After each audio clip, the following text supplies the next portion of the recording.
on SB 1530A. Mr. Rocco? Thank you, Madam Chair. I believe we have a subcommittee recommendation that Representative Holby can read. Thank you. Thank you, Madam Co-Chair.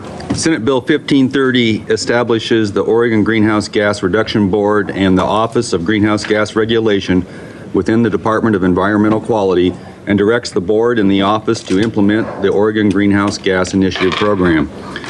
Auction proceeds from the sale of allowances are credited to the Auction Proceeds Distribution Fund, which are then distributed to the Transportation Decarbonization Investments Account, the Common School Fund, the Oregon Greenhouse Gas Initiative Operating Fund, and the Climate Investments Fund.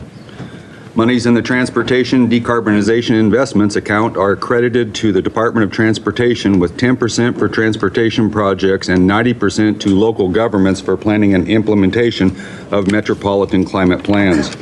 The Oregon Greenhouse Gas Initiative Operating Fund supports DEQ's administration of the program. 10% of the monies in the Climate Investment Fund are allocated for uses that directly benefit eligible Indian tribes, 25% for uses that benefit natural and working lands, 25% for wildfire mitigation, 20% to local governments for uses that prioritize greenhouse gas reduction, 20% to state agencies for uses that prioritize greenhouse gas reduction, and $10 million for deposit in the Just Transition Fund to support economic diversification, job creation, job training, and other employment services. The Just Transition Fund also includes a reserve account for monies from the Legislative Assembly. Monies in the reserve account may be used only to provide financial support for workers displaced or adversely affected by climate change or climate change policies. The bill has a direct fiscal impact in the 2019-21 biennium to 11 state agencies for a total of $19.9 million general fund and $2.9 million other funds, which includes 50 positions and 26.71 FTE. The general fund total includes $10 million for the revolving loan fund and administered by the Oregon Business Development Department. Of the remaining general fund, $8.9 million is appropriated to the Department of Environmental Quality for implementation of the program, including 31 positions and 17.33 FTE. The Natural Resources Subcommittee recommends Senate Bill 1530 be amended by the A62 amendment and be reported out due pass as amended. Thank you, colleagues. Discussion. Motion first. I'm sorry. He just did the regular recommendation that, It's from the sub. Yeah. yes. Senator Drummond. Yes, thank you, Madam Co-Chair. The question that we had is, we just got, less than an hour ago, the fiscal statement and the revenue statements, but they only included the year 20 to 21. And everyone knows that the roll-up costs on this bill are going to be huge, to say the least. Some have said, for ODOT, for example, would be $18 billion over the life of the bill. Under Rule 820, can we move this bill without having those revenue and fiscal forecasts? I will defer to our professional staff, Mr. Rocco. Madam Chair, Senator Drod, the normal process for bills in front of Ways and Means is we do a fiscal impact for the current biennium and the next biennium, but we don't go further than that, except for bills that affect public safety and corrections beds. Senator Drummond. Thank you, Madam Co-Chair. This really gives us a lot of angst because this is going to cost a tremendous amount of money. ODOT, for example, if it is true that it would run around $18 billion, that's another price tag that the public is going to have to pick up besides the increase in gas prices, natural gas prices, and all those things. So they would have to pay higher registration fees or some type of mileage tax, which would be, like I said, on top of the other cost to this bill, which is going to be huge for the middle class. I really find it disconcerting that we don't look at what is going to be down the road, because this bill goes out to the year 2050, and we are to reduce to 80% of 1990 levels, or about 90% because of population growth, or even more, that we haven't projected some type of cost curve as to what this is actually going to cost down the road, more than just a year or two. Thank you. Further discussion, colleagues?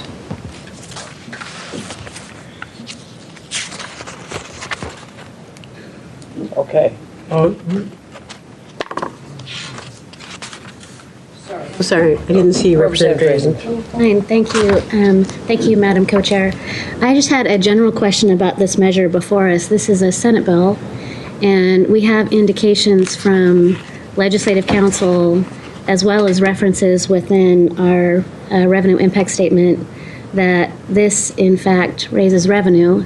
And while there is some ambiguity as to whether or not it still requires a revenue-raising vote on the floor, I would like to ask how we know for sure that this is legal to be a Senate bill and originating in the Senate. Thank you. Mr. Rocco? Madam Chair, Representative Drazen, I think we would need Legislative Counsel to be here to answer that question. I'm going to ask that we call Legislative Council and have them come down. Mr. Rocco, should the protocol be that we stand at rest until LC gets here? Madam Chair, you could stand at ease, yes. Thank you. We're at ease.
Thank you. We are back on the record. We have been joined by Ms. McGovern from the Legislative Council. Good morning. If you would state your name for the record. And I am inviting you to stay. There may be other parliamentary questions. Colleagues, just by way of administrative matters, 4 amendments that I'm aware of have been offered. They were not posted until 8:25, which means they can be introduced, discussed, but cannot be voted on until 9:25. But Ms. McGovern, there was a question. I don't know if you were watching on the television, so do you need the question restated or? Okay. Thank you, Ms. McGovern. Thank you, chairs, co-chairs. My name is Maureen McGee. I am. Sorry, I apologize. Well, too, I confirmed it. I confirmed my fact. Chair, Senator Johnson. My name is Maureen McGee. I'm a senior deputy in the Office of Legislative Counsel, and I'm the drafter responsible for the drafting of this bill. I understand that the question is it legal for, under the Oregon Constitution, for this bill to be introduced in the Senate? Legislative Counsel believes that the answer to that question is yes. I think that one point that is particularly important to say at the outset is that there are a variety of different provisions of the Oregon Constitution that bear on the matter of taxation, and the court will interpret different provisions differently given the purpose of those provisions. The Oregon Constitution, with particular regard to this question, requires bills for raising revenue to originate in the House of Representatives and to receive at least a 3/5 majority vote in favor of passage in each chamber. The courts construe these particular provisions of the Constitution quite narrowly. To determine whether a bill is a bill for raising revenue, the court will consider first whether it brings money into the Treasury, and second, whether it possesses the essential features of a bill levying a tax. A bill that does not meet both requirements is not a bill for raising revenue. While it is likely that House Bill 2020 will bring money into the Treasury, it is the opinion of Legislative Counsel that Senate Bill 1530, the same analysis applies to both bills. While it is likely that Senate Bill 1530 will bring money into the Treasury, it is the opinion of Legislative Counsel that Senate Bill 1530 does not possess the essential features of a bill levying a tax. Under Senate Bill 1530, the House receives proceeds through the sale of allowances at auction. However, Senate Bill 1530 does not require a person to purchase allowances from the state. Rather, the person may choose to purchase allowances from the state and receive a valuable tradable asset in return, or the person may choose to purchase allowances from another source or to comply with the program by other means. By contrast, a tax in this narrow context would be a mandatory payment to the state, and it is therefore the opinion of Legislative Counsel that Senate Bill 1530 does not require introduction in the House. Representative Drazen. Madam Co-Chair, follow-up question to that. Thank you for your analysis. As we've talked about this, you have been consistent in that analysis. My question about this is there are provisions within this measure, which Legislative Counsel, of course, has indicated are in fact likely to be a tax for purposes of other constitutional issues related to the Highway Trust Fund, the Common School Fund. And so my question actually relates to those who pay that particular tax and whether or not that particular tax actually has the essential features of a tax to them, because they cannot not pay it at the gas pump. They cannot not pay it when they turn on their heat at home, when it relates to the end user for natural gas and gas prices. So how is it that those individuals actually receive a tradable asset and the value of participating in the marketplace directly, even though they are the ones who actually have to pay this tax? Co-Chair Johnson, Representative Drazen, you asked very good questions, and I am My job is to ascertain or to provide some direction to the legislature of how a court is going to interpret the bill for purposes of different constitutional provisions. Our office's opinion has been consistent that although under the more narrow reading of what constitutes a bill for raising revenue for origination and 3/5 votes purposes, you are correct that we do believe that for purposes of the highway provisions, Article 9, Section 3A, Highway Trust Fund and Common School Fund, that when those provisions of the Constitution use the word tax, we believe that the term tax in context of those provisions would be, is construed very broadly and would include monies that come into the state through this, through the operation of this bill if it were to become law. That, I believe, is it's two different analyses. We're looking at different provisions of the Oregon Constitution. And so although to an individual person who, and I believe in the example that you provided, it would be an individual person who potentially realizes some cost increases due to operation of this bill, due to the regulation of their fuel suppliers, their natural gas suppliers, where they get the folks who provide their electricity. They, to the extent that those folks may experience some cost increases, and to the extent that that may feel like a tax in that context, the information that I am looking to provide is how is a court going to look at whether or not the measure is a tax for the purposes of the people who are actually regulated by it under the different provisions of the Oregon Constitution. Yeah, thank you so much for your indulgence, Co-Chair. So following that logic, the gas tax is always a tax, and the people who pay the gas tax are the same people who would be paying the tax under this. Are you telling me that they would not have standing to challenge this in some way, shape, or form and say that, in fact, this does possess the essential features of a tax for purposes of the gas tax and those who pay it? So, Chair Johnson, Representative Drazen, the opinion of Legislative Council is the opinion of Legislative Council. So we are not the final arbiter.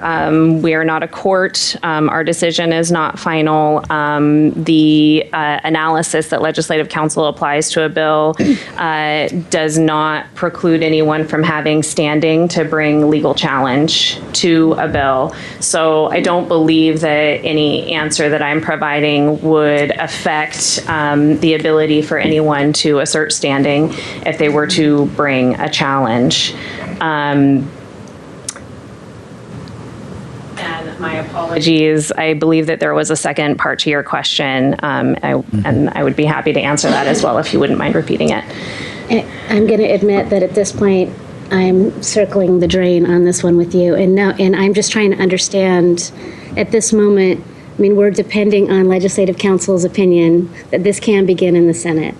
And so my interest is in determining that it is not a tax for any of the groups that may have standing to bring this forward and claim that it is a tax. I'm just trying to understand if you have evaluated it on that basis, the basis of the individual who pays this tax, who doesn't participate in the marketplace and is not directly benefiting from the potential upside of the market, when we're guaranteed that the cap goes down, we're guaranteed that the tax will go up.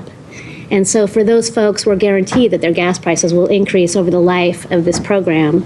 And I'm just trying to understand, when you've done previous analysis, if you've taken that group into consideration and done analysis at that level, and if, in fact, that were to be brought forward, would this legislation still be appropriate to begin in the Senate?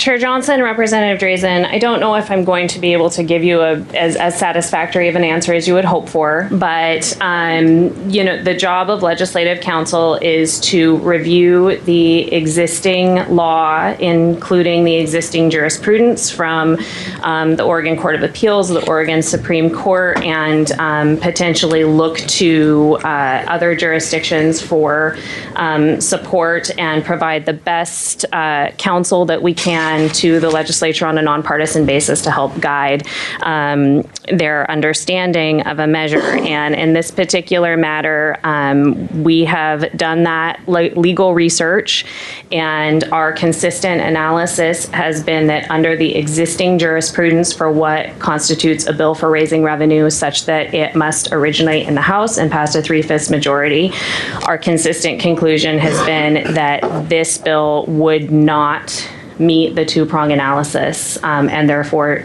does not require origination in the House or a 3/5 majority vote. That does not mean that if this bill were to become law, a person could not bring a challenge in court. And in fact, the bill on that matter, and in fact, the bill does have a provision for direct review to the Supreme Court if someone does bring that challenge. Thank you. Representative Smith is next in the queue, but Senator Steiner Hayward said that she had a question consistent with this line of questioning. If Representative Smith does as well, he should go first. No, please. Okay, that's Senator very Steiner kind of you, Hayward. Representative. Thank you. Thank you, Madam Chair. Ms. McGee, I am not a lawyer, so I may be completely wrong about this, but to my mind, listening to Representative Drazen's thoughtful questions, I would see this as analogous to minimum wage. It's a cost of doing business to the corporation that has to buy the allowances that they then can choose to pass on to the consumer or not pass on to the consumer, just as when we raise the state's minimum wage, which I think also originated in the Senate, although that didn't generate revenue for this. Well, it sort of generated revenue because people pay more taxes when they're earning more money. That was not seen as a tax bill, even though the cost of increasing wages was moved forward onto consumers potentially through increased cost of services that people buy or goods that people buy in stores. Is that a fair analogy of why this is not a tax, because it's a cost of doing business to the corporations and that could or could not be passed on? Co-Chair Johnson, Co-Chair Steiner Hayward, while I do not want to quibble with your analogy. Please quibble away. Quibble away. I told you I wasn't a lawyer. I told you I wasn't a lawyer. It is a slightly different circumstance. I also I'm not the drafter in Legislative Council who does the minimum wage statutes and don't have a deep familiarity with those. And I would be hesitant to draw any direct comparisons between the two bills, lest I put something on the record that appears to be the legal analysis of Legislative Council that would draw comparisons for legal purposes. I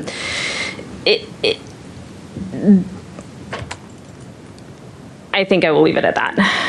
Maybe I could Follow up, simplify Senator the Steiner question. Hayward. Maybe I could just simplify the question because I understand that you can't make a direct comparison. While I appreciate the fact that this is likely to increase the cost of gasoline for the consumer, there are other factors, such as the cost of real estate that a gas station's on, or the location, or the cost of doing business, anything that contributes to the cost of doing business. Could this legitimately be seen as a cost of doing business to the fuel companies that import the gasoline into the state, and therefore be analogous to all the other costs of business? And that's one of the reasons why it isn't seen as a tax. To simplify it, I think that may be clearer. Co-Chair Johnson, Co-Chair Steiner Hayward, I believe that is a bit clear, and suppose that the best response is that what this program would set, or what this bill would set up is a market-based regulatory program, and cap and trade programs are well understood as market-based regulatory programs. Regulatory programs can be seen as a cost of doing business. And so to the extent that one were to think of a regulatory program, including a market-based regulatory program, as a cost of doing business, I can see how the comparison that you are drawing could be drawn. Thank you, Ms. McGee. Yes. Thank you, Madam Chair. Thank you. Representative Smith. Thank you, Madam Co-Chair. I'd share with folks in the audience today and with the public and with the media, your Joint Committee on Ways and Means typically works in a very collegial manner in which we take senior members of both the House and the Senate and come together and work on the budget issues of the state. And what we're seeing today is not always typical of what occurs in this committee. With that said, Madam Co-Chair, House Republicans have relied on the hard work and the experience and the knowledge of Representative David Brock Smith, who really has taken a lead role for us in our caucus. And first, I want to acknowledge that and thank his hard work.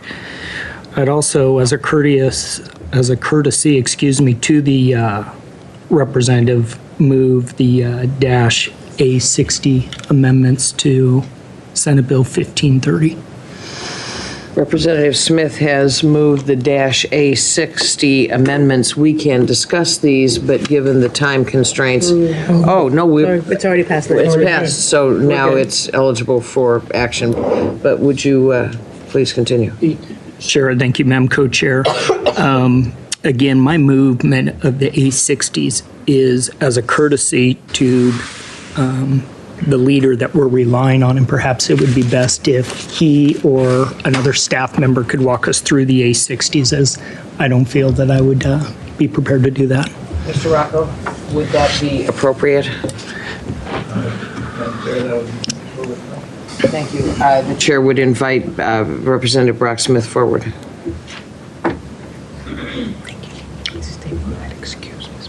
I think.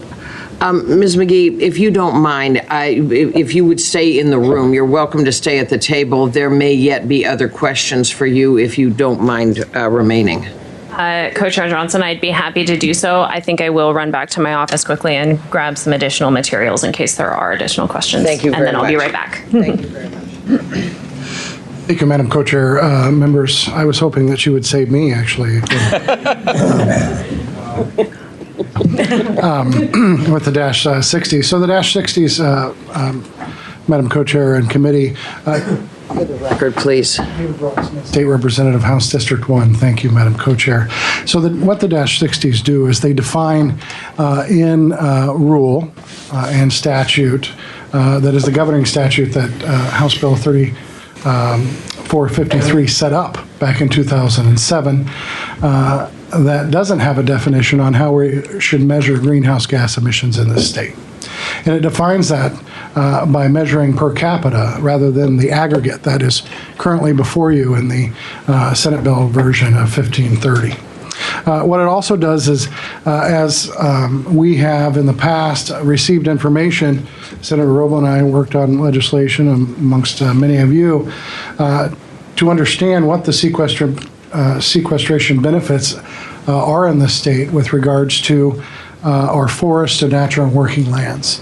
And so now we know that nearly 31 million metric tons, or almost half of the anthropogenic emissions that we produce as Oregonians are sequestered in our forests every single year. And so to not include them when we calculate how we calculate emissions in this state is absurd to me, Madam Co-Chair and colleagues, because we can't build on the land. We can't. We farm it and we forest it, and so therefore we should include those benefits when calculating our emission standards. And when you add those to per capita, we clearly are actually 22% below 1990 levels today. And so what it also says, instead of what the bill also does is it puts in statute, rather than 80% of 1990 levels, with those included calculations, we should be carbon zero and be a carbon neutral state. And we can do that if we aren't already, but we just don't have the data that shows how much carbon sequestration we are securing. And then lastly, it sets up an Oregon Climate Carbon Credit Program where anything below carbon zero, let's say we are 10 million metric tons below carbon zero as a carbon sink state, then can go into a carbon offset market where other entities around the country can then purchase those offsets, and those dollars that we receive from those purchases of those offsets can then be invested for incentives and reducing emissions even further, thus creating more wealth for those incentives, for those reductions continuously throughout the life of the program. So that's it in a nutshell, Madam Co-Chair. Thank you. Colleagues, questions? Senator Girard. Actually, I have a comment. This is probably one of the best amendments that we have going, and it really is consistent with what the majority party is saying, because there are certain parts of the bill that gives offsets to private individuals with private forest lands not to cut. And this bill would just take that, saying, look, if you're going to give it to them, give it to the rest of the forest that we're not able to cut in, and that gives you the carbon reduction that Representative Brock Smith was talking about. It's just comparing apples to apples. You can't have it both ways, or two different ways, I should say, that the majority party wants. I really feel very strongly that this was a point of contention and would really make it so that this was a lot better bill. Colleagues, further discussion, questions? Representative Rayfield. Madam Chair, just members of the community, I've heard the argument, and with all due respect to the representative, climate change is a global problem. It is not a per capita problem. And so I fundamentally disagree with switching to a per capita model if we are truly going to solve the global problem of climate change. Representative Smith, Brock Smith. So much, Madam Co-Chair and Co-Chair Rayfield. I understand that carbon emissions actually is a global problem, and as DEQ director sat right here under questioning by myself in committee when asked if we were to go to carbon zero tomorrow, if we were to exceed what this bill will do by 2050, what impact would that have on the global emissions? And he said it would be minuscule. And then when Dr. Moat asked what impact it would have if we went to zero, it would be imperceptible. So with all due respect, Mr. Co-Chair, this piece of legislation is going to have a minuscule and an imperceptible impact to the global scale. And whenever it was discussed, it was that Oregon needs to lead by example. And the -A60 amendments can lead by example by setting up a national carbon credits program where we can have other high-intensive states such as Wyoming invest into Oregon to lower our emissions even more. Mr. Co-Chair. Follow-up, Really quick. Representative Rayfield. And philosophically, and again, this is an argument I've heard that it minimally impacts the global problem of climate change. Again, I would philosophically disagree with that proposition. We have a responsibilities as members of, the global community to take care of the emissions that we emit, and so I firmly reject that philosophy. Representative Brock Smith. Thank you, Madam Co-Chair. And I appreciate your position as well, Mr. or Co-Chair Rayfield. It's a philosophy of what we admit, we also sequester. And so if we're sequestering, if we didn't have the forests in this state, what else would we do to sequester the anthropogenic emissions that we produce, such as the 65 million that we do produce, but we are sequestering nearly 31 million at the end of the day. And so again, the philosophy of leading by example, Oregon already is with our clean fuels program, a coal to clean program, and the reductions that we've already taken, that we continue to do. Representative Drazen. Thank you, Madam Co-Chair. First, I just want to thank Representative Brock Smith for his leadership all these years on this issue. And I also want to acknowledge that as we sit up here as elected officials in the state of Oregon, we are not here to be philosophers. We're here to adopt public policy on behalf of the state of Oregon that impacts the people of the state of Oregon. And so I think that this amendment is very important, very relevant, and lots of the proposals that have come forward have indicated that there are ways to sequester carbon and to plant more trees, and actually the base bill incorporates some of those efforts into its work. I think that Representative Brock Smith's work just acknowledges that Oregon has come a lot further than people have so far been willing to incorporate into our discussion, and I really want to just appreciate that. And thank you for providing this amendment for us today. Any other questions or discussion? Representative Holvey. Thank you, Madam Co-Chair. Representative Smith, I was just curious, because in your proposal, it appears that you're arguing to discount our emission goals because of the forest sequestration, and then also resell them as offsets, both. It seems like that particular methodology is double counting the sequestration benefits from our forests. Representative Brock Smith. Thank you, Representative Holvey. Actually, no, it does count in the calculations the sequestration benefits of our natural and working lands in the state, but instead of going to 80% of 1990 levels, it goes to carbon zero, and anything below in those calculations that we're actually carbon sinking past being zero emissions, then would go into an offset program to be sold, so that similar to the cap and trade program that this bill sets up in 1530, we're actually selling those offsets or those carbon credits, if you will, to other states, entities outside of Oregon that then can use them to offset their own carbon emissions issues, setting up a national system, if you will, similar to what we do in the energy sector with regards to renewable energy. So you build a wind farm, and then some energy company that's a coal-fired facility has to meet its energy renewable portfolio standards, and so they buy that wind energy to offset their carbon credits to meet their energy portfolio. The same type of system within this A-60 amendment.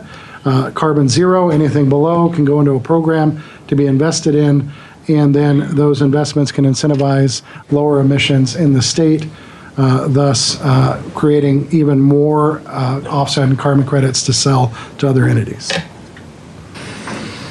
Follow up? I appreciate your point of view, but I think I disagree with that analysis, because it does seem like you're discounting the emissions first, and then you're allowing that participation after that into the offset market. So it does appear to me that it's double counting the benefit there of the program for forestry. So. Representative Brock Smith. Thank you, Madam Co-Chair. Representative Holvey, I again appreciate your perspective. I'm having trouble understanding the double counting, because we're counting 65 million metric tons of anthropogenic emissions. We know that 31 million metric tons of emissions are sequestered annually within the state by our forest. Thus, to get to zero, we have to reduce another 34 million metric tons. And we know that 2.2 million metric tons is sequestered by our grass seed industry, just that industry alone in the state. Therefore, now we need to get to we need to reduce 31.2 million metric tons more, and so on and so forth. And so once you add all the natural and working land sequestration benefits that allow us to get to zero or below zero, then those below zero credits become a marketable commodity to be bought by other entities or other states.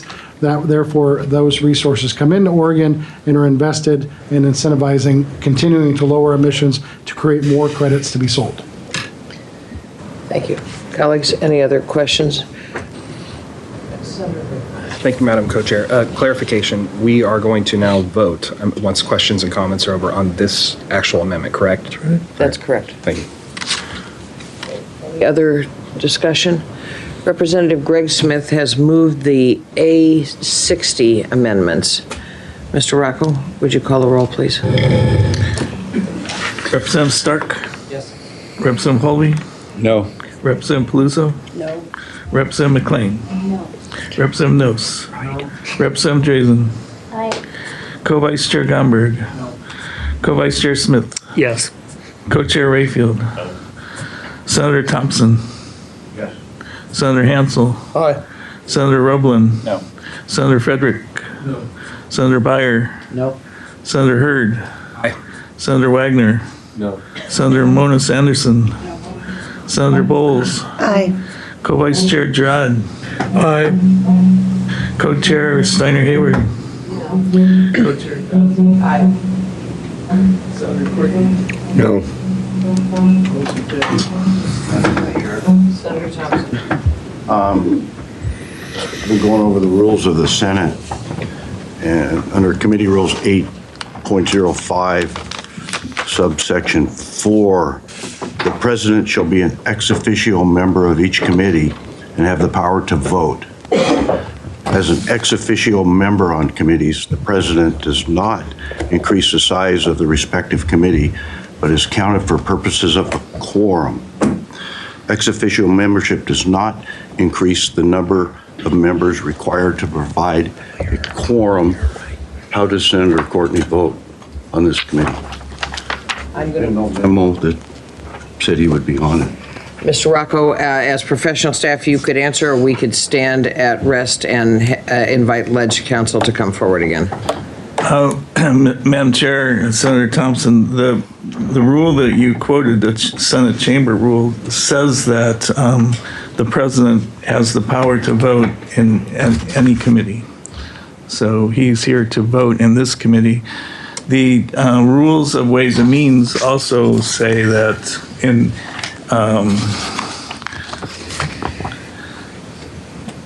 tied to the rule that you just mentioned that says that in the event of a tie vote among the Senate members, the Senate president may attend as a voting member of the Joint Committee. Thank you. Senator, was that responsive? Well, under normal circumstances, doesn't the Senate president put out a memo that says he's going to be on this committee? I would ask Mr. Rocco to comment on the history. Madam Chair, committee members, the Senate Chamber rules have long been in place that says that the president is a member of each committee and has the power to vote on any committee.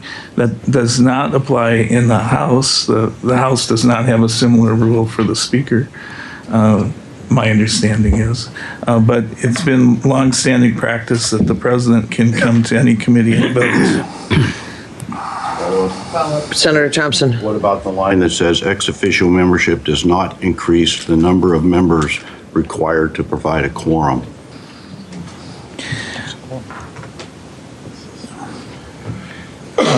Madam Chair, Senator Thompson, that means that that the quorum count still remains, that you need to have a majority of the Senate members here and a majority of the House members here. And that is currently the case. His vote just adds, he can vote because he doesn't change any of the quorum requirements. Madam Co-Chair, I would like to request that the Secretary of the Senate be brought down to provide further clarification on this. We will stand at rest. Lynn, would you mind calling Madam Secretary of the Senate?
We're now back on the record, and we welcome Secretary of the Senate Lori Brocker. Would you introduce yourself for the record? And I don't know whether or not you were listening and you understand the question, or you would like the question repeated for your benefit to respond. Lori Brocker, Secretary of the Senate, and yes, Madam Chair, I was listening. I would confirm what Mr. Rocco stated as to the questions that I heard, at least if there are any other clarifications that are required or requested. While you're catching your breath briefly, I just would like to state for the record that the reason that the Secretary of the Senate has been called, she serves as the parliamentarian for the Senate and has expertise in the parliamentary rules of the Senate. That's why she has standing to comment on this. So did you have anything more to add? Well, I'll just reiterate what Mr. Rocco stated. It is a long-standing practice in the Senate back as far as into the 90s, where the Senate president is provided with the authority to come to any committee, with the exception of the Senate Committee on Conduct, to vote if that is what is asked for any kind of reason. There could be any number of reasons for that, but that is an authority that the Senate president has. It's also stated in, specifically, as Mr. Rocco noted, it's stated in the Joint Ways and Means Committee rules themselves as well, having to do with breaking a tie, I believe. Is that correct? Thank you very much. Representative Smith. Oh, I recognize Mr. Smith first, Representative Smith, then Senator Hurd, then Senator Thompson. Yeah, thank you, Madam Co-Chair. As much as I hate to share what I'm about to share, about a year ago, I asked Mr. Rocco this exact same question when we were adopting the rules. And Mr. Rocco's answer is very consistent with what he shared today. And so at the time I was confused, and asked about it. And again, I hate to bring that up, but to be honest, Ken is consistent in his answer. Of the consistencies of these answers, they do not seem consistent with this individual when I read them. And so, Madam Secretary, I'm going to ask you again. When it states the president does not increase the size of a respective committee, but is counted for the purpose of a quorum, how do you get around that? You referenced a tie earlier. There was no tie in this committee just a moment ago when he voted. Madam Co-Chair and Senator Hurd, the reference to quorum is not the same as the reference to breaking a tie as a vote.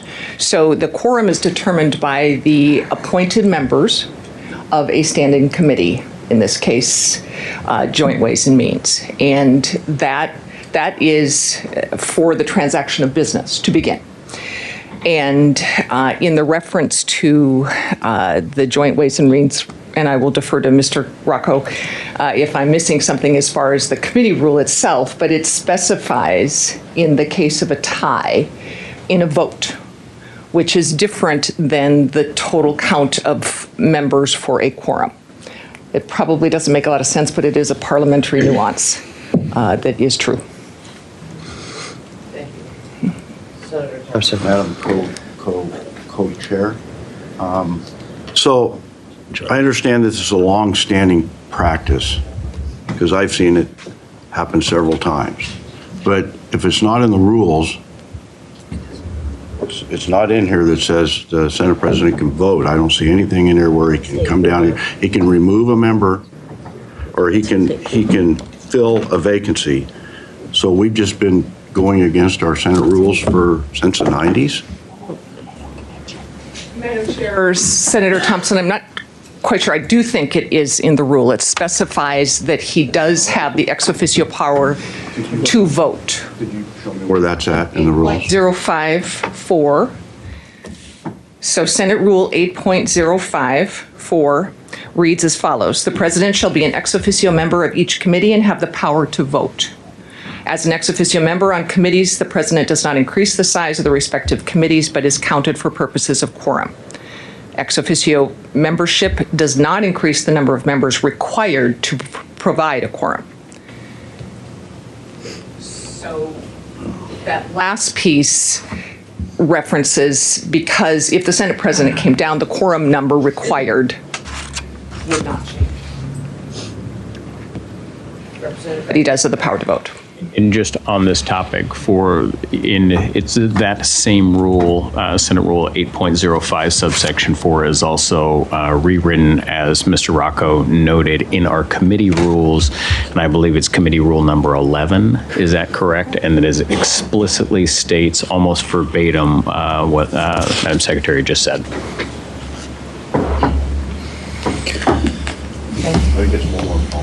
Senator Thompson.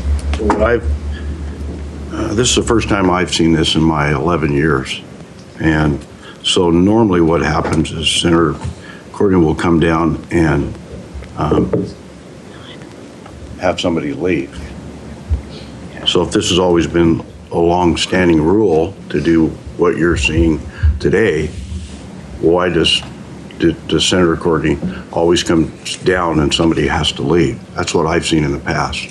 So this is totally different than what I've witnessed in my 11 years here. Ms. Barker. Madam Chair, Senator Thompson, I can't speak to every situation that may have occurred before I was elected to this position, but there are, the Senate President has the power to appoint, to discharge and appoint. It's a plenary power. And the Senate President has the power to serve as an ex officio on committees. That includes perhaps what you described, the essentially temporary discharge and appointment, and even of the self, essentially, in effect. It also includes breaking a tie. It's possible that it is not often necessary to break a tie. I don't know, though, the answer to every different committee situation where it may have occurred. But it is within the Senate President's power to vote in either of those, or to be on the committee and vote in either of those instances. Yeah, I appreciate the conversation. I think it's nuanced, but it's also important as part of our historical record to put some items on forward. I went back and reviewed when I was a staffer here in the late 90s what committee composition looked like on Ways and Means. And in 1997, when there was a Republican supermajority, there were 7 Republicans and 1 Democrat, May Yee. That's what made up Ways and Means. The Senate President has full authority within our rules to be able to determine the composition of committees, and by rule to vote when there is a tie.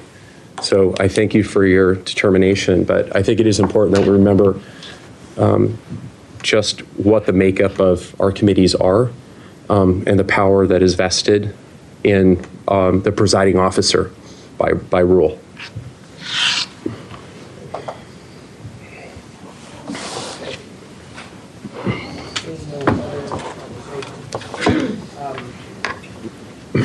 Ms. Rucker, I don't know whether or not it would be useful to have you continue to stay in the room or to monitor the proceedings on your television. My preference would be that you would stay in the room should there be another question, if you don't mind. Happy to do so. Thank you, Madam Co-Chair. For the record, I think I omitted the acknowledgement on the record that the A60 amendments failed. And I'm sorry, I didn't do that, Mr. Rocco. Okay. Madam Co-Chair, I would like to move the A60 or -A63 amendment. Thank you. Senator Hurd has moved the -A63 amendments to your motion. Co-Chair. So, in short, this amendment removes the public records exemption that was previously found in Section 32 before the bill was amended. So now it is not referenced in a Section 32, but rather in the amendment, it simply states that on pages 29, 30, and 94, in lines that are outlined in that amendment, will be deleted so that the public will have access to the financial records and the full scope and impact of this future legislation if the majority pushes it across the line today, which I'm sure they Excuse me, probably will. Co-Chair, I apologize for interrupting. It's difficult to hear the senator on this side of the table. I'm not sure if his microphone is all the way on. Is that better? Okay. Can I scoot down a little bit? I'm going to ask you regrettably, Senator Hurd, to repeat your motion, given that folks couldn't hear it. Just speak a little louder, if you would. The -A63 amendment, simply put, removes the public records exemption of the bill. It was previously found in Section 32 of the bill, but since it has been amended, it is not under a Section 32, but it is simply found on primarily 3 different pages in the bill, pages 29, 30, and 94, and it will delete the lines that it states in the amendment to allow the public to have full, unfiltered access to what the full impact of this legislation will bring forward, specifically the financial records, the carbon credits, and whatnot. It's disturbing to me that when I sent in a request to Legislative Council about this very topic and asked the question, would legislators, future legislators, have full access to these documents, to these records? The response was, no, we would not. Only the Speaker of the House, a member of the majority party, the President of the Senate, a member of the majority party, committee chairs, all members of the majority party, would have access. The committee members, whether you're a chair or a vice chair, you would not have access unless a majority of the committee voted yes. Again, all controlled by the majority party. It's very difficult to understand how this is an investment in the public trust that we would push forward with such legislation that completely leaves the people out of being able to research this. Journalists, the courts, I could go on and on. Trial attorneys are not given access to this information. I would ask every member of this committee to consider this. If Wall Street came out tomorrow and said that they will no longer allow us to see the names of who is buying billions of dollars of stocks and selling them in an effort to avoid collusion and corruption, I'm pretty confident of what all of the members of this committee would shout out and say, which is this is wrong, this is a cover-up. That's the motion. Any questions or discussions about the dash A63s as presented by Senator Hurd? If there's seeing none, Mr. Rocco, would you call the roll, please? Representative Stark. Representative Holby. Representative Paluso. Representative McLean.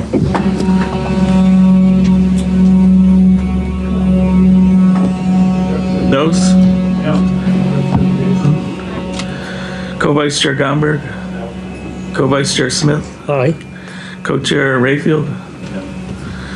Senator Thompson. Aye. Senator Hansel. Senator Roeblen. No. Senator Frederick. No. Senator Byer. No. Senator Hurd. Yes. No. Anderson. Senator Bowles. Oh, yes.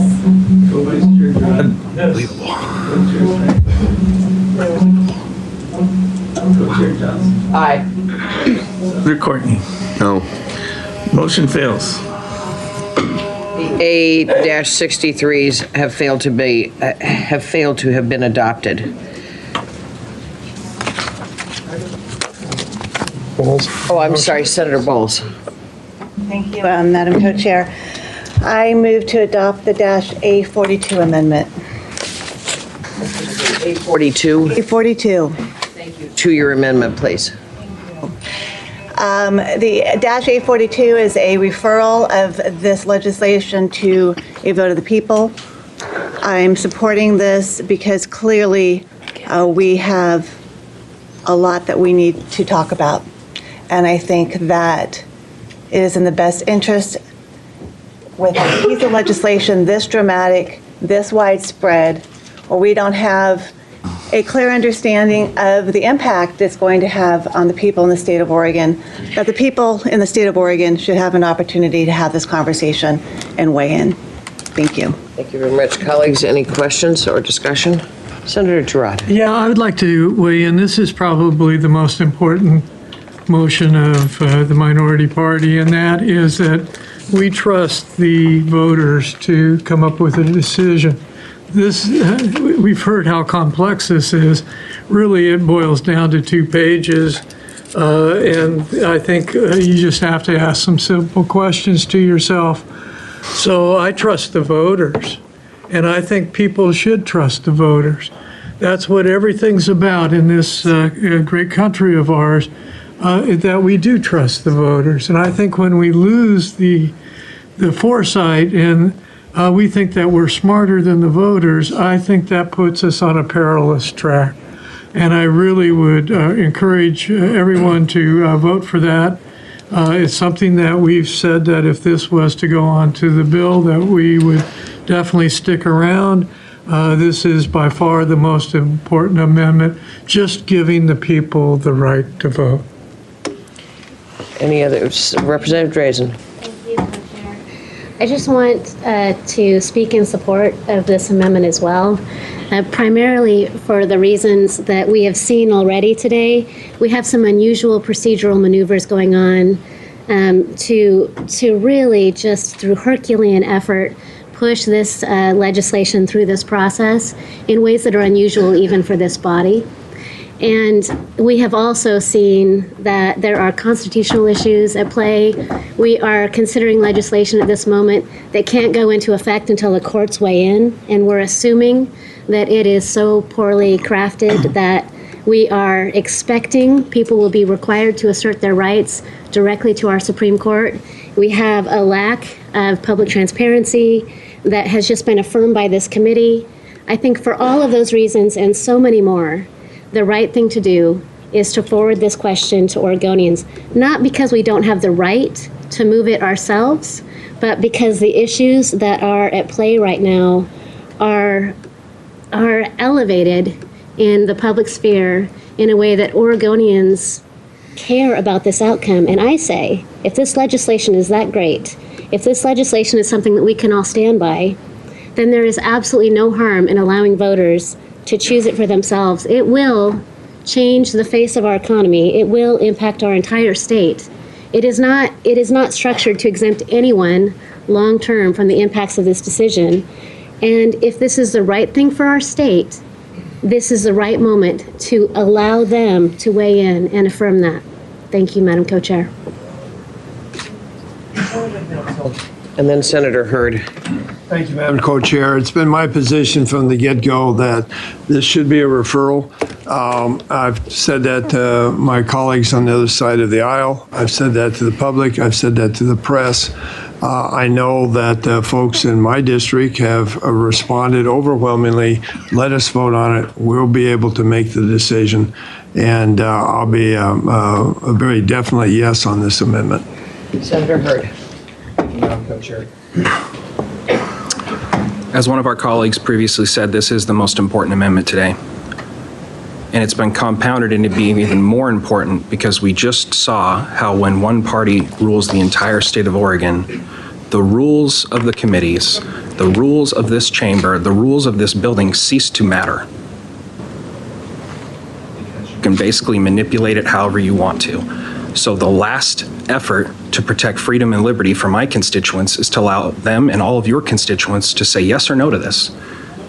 The idea that this legislation is too complex, as several members of the majority party have stated publicly, for the citizens to actually make this decision in November, tells me that the majority sees itself as rulers, not as governing individuals.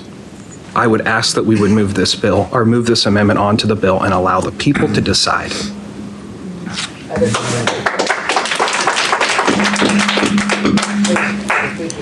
Respectful and dignified, I would appreciate it. Any other, Senator Steiner Hayward? I appreciate that this is a very emotional issue for a lot of people, and I appreciate the concerns raised by those who oppose it. I appreciate the thoughtfulness that has gone into a lot of the amendments.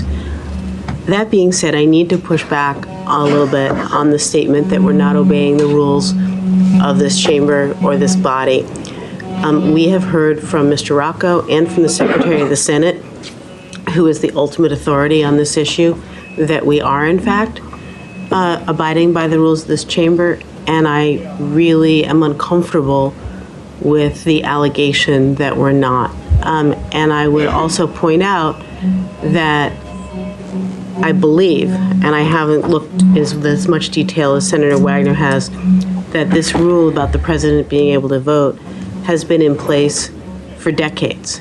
And I'm very, very uncomfortable with the assertions that have been made that this is inconsistent with the rules of the legislature or the Senate. I don't think we need to go much further on that, although if somebody wants to push back on me, I'm sure they can. But I just want to be clear. I have enormous respect for the concerns that have been raised. I'm very uncomfortable with the allegation that we're not obeying the rules. Thank you. Senator Wagner. Thank you, Madam Co-Chair. It wasn't my intention to speak today, and I do want to let my colleague know, and he knows this, that as somebody who is so defensive and of his children, of his family, of his constituents, he has the right to be expressed his opinion on legislation that's impactful to his community, just as all of us do when we ran for office to represent our constituents, the majority of our constituents. Many of us ran on legislation that we're seeing before us today. I do think it's very important, and I think it's very important for the public and for folks that are watching our proceedings to understand that a representative democracy means that we are elected to come here and deliberate and vote on issues that are important to our communities. And to say that it's rigged or that the rules don't apply, I would just go back to the first days of this legislative session when each of us on the House side and on the Senate side voted on adopting the rules. And there was unanimous support for folks adopting the rules to which we govern. And so I think it's very important that we point out that every one of us had an opportunity, first, to get elected to represent our constituents, and second, to weigh in on the rules on how we actually govern ourselves. So I just think it's really important that we put that as part of the public record. Representative Stark. Thank you, Co-Chair Johnson. You know, I've only been here 6 years now, and in 6 years, my time here, we've looked at least 6,000 pieces of legislation in this building. This by far is the most contentious piece of legislation that we've looked at in the past 6 years. It has been in the past, it continues to be now.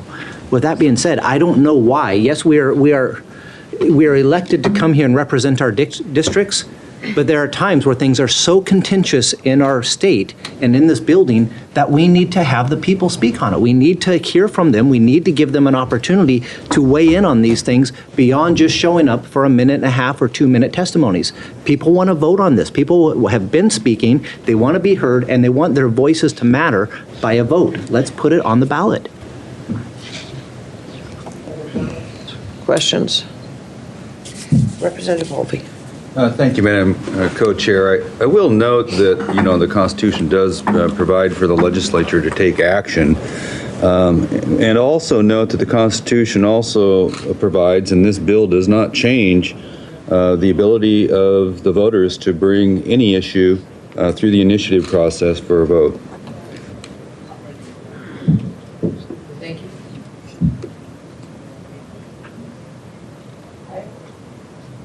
There being no other questions or discussion, Mr. Rocco, will you call the roll, please, on the -A42 amendments? Representative Stark. Yes. No? No? No. Representative Knowles. No. Representative Drazen. Aye. Co-Vice Chair Gomberg. No. Co-Vice Chair Smith. Co-Chair Rayfield. Senator Thompson. Senator Hansel. Senator Roblin. Senator Frederick. No. Senator Byer. No. Senator Hurd. Aye. Senator Wagner. Senator Mona Sanderson. Senator Bowles. Co-Vice Chair Gerard. Yes. Co-Chair Steiner Hayward. No. Co-Chair Johnson. Aye. Courtney. No. Fails. The A42 amendments have failed to be adopted. Motion, or other amendments to be offered?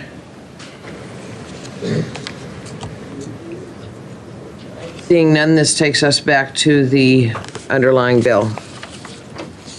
Discussion. Mr. Rocco, would you call the roll? So, Madam Chair, just to clarify, this is the motion to adopt the A62 amendments as made by Representative Holby. Thank you. Clarification for the record. Representative Stark. No. Representative Holby. Aye. Representative Paluso. Aye. Representative McLean. Yes. Representative Knowles. Yes. Representative Drazen. No. Co-Vice Chair Gomberg. Yes.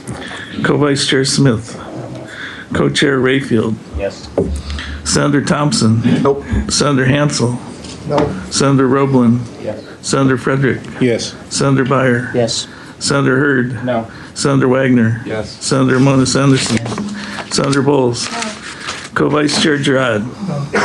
Co-Chair Steiner Hayward. Yes. Co-Chair Johnson. No. Senator Courtney. Motion passes. The motion is adopted. Mr. Rocco, is there other business to come before the committee? Oh, you gotta do the whole bill. No, that was. Oh, I'm sorry. That was- the A60. I apologize. No, that was what we were doing. We were voting on Representative Holby's. Holby's motion. So that was the bill. So, Mr. Rocco, is there any other business to come before the committee? Madam Chair. Colleagues, we're adjourned.